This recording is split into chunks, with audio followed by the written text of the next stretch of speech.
Given the current economic turmoil, I do believe that these tax revisions are good in the sense that they are now a necessity, albeit unfortunate. Progressive income taxes are the way to go, but beginning taxation at such a lower income bracket may not ensure fairness. So the middle income earners and the low income earners are struggling as it is. I think the tax needs to be restructured to ensure that the middle income earners and low income earners aren't affected so that they can progress and go up the ladder. I just heard of these new tax reforms and I just want to know how they would affect me. The year 2020 has thrown a lot of curveballs at us. The economic crisis, increased inflation and cost of living, increased loan interest rates, and now increased tax. Or do we actually need this proposed tax policy for the economy to recover?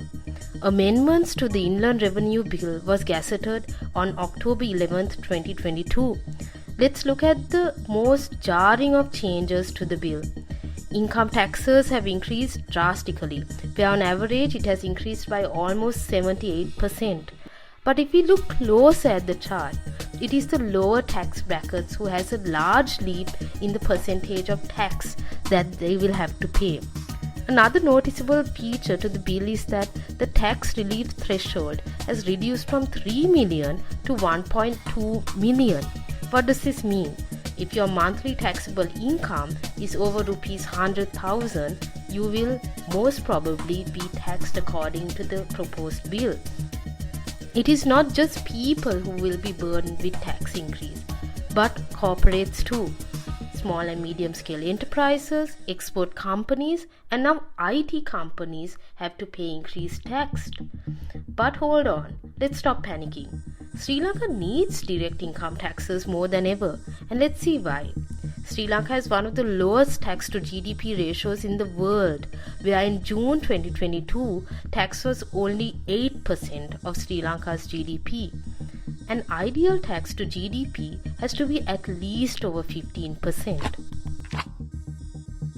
I think as a business owner and operator, no one really likes taxes. It's not necessarily, something someone goes and says, hey, I want to proactively do this. But at the same time, given where the country is at, and given the constraints that we have, taxing is basically a necessary evil. So the way I see it is, it's not whether it's a good or bad thing from an entrepreneur's point of view. I think it is a short-term pain for a lot of good that can happen in the long run.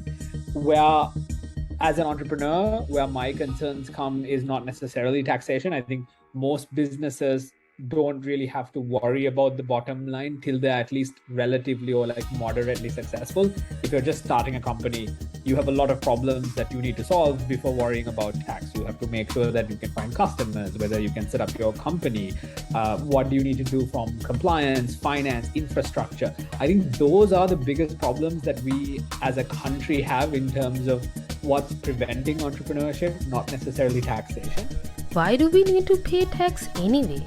Simply put, it's the government's main source of income, and Sri Lanka, in contrast to most countries, have a lot of public expenditure ranging from free healthcare to even free tertiary education. And how does the government pay for all these expenses?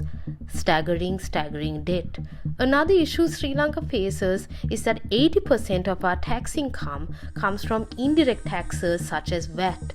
This is not good because the indirect taxes are always regressive, which means that the poorer you are, the more you pay. But direct taxes like income taxes or corporate taxes are that the richer you are, the more you pay. Argument I think that is put forward, I've seen being put on social media and various forums, is why we need to pay taxes, or why does the private sector need to pay taxes? Because you're sort of moving resources from an efficient private sector to an inefficient government. But I think we all need to understand that the government, any government in any country, has to provide certain services to its citizens, and we all enjoy the benefits of those services, and somebody has to pay for it. So I think that, and we all benefit from that. So I think we need to pay for it. But also, there are other services that we would expect from the government that maybe we're not receiving. But when we pay our taxes and when we are conscious of the fact that we are actually funding the government, it is our responsibility to hold the governments accountable for how they use their money.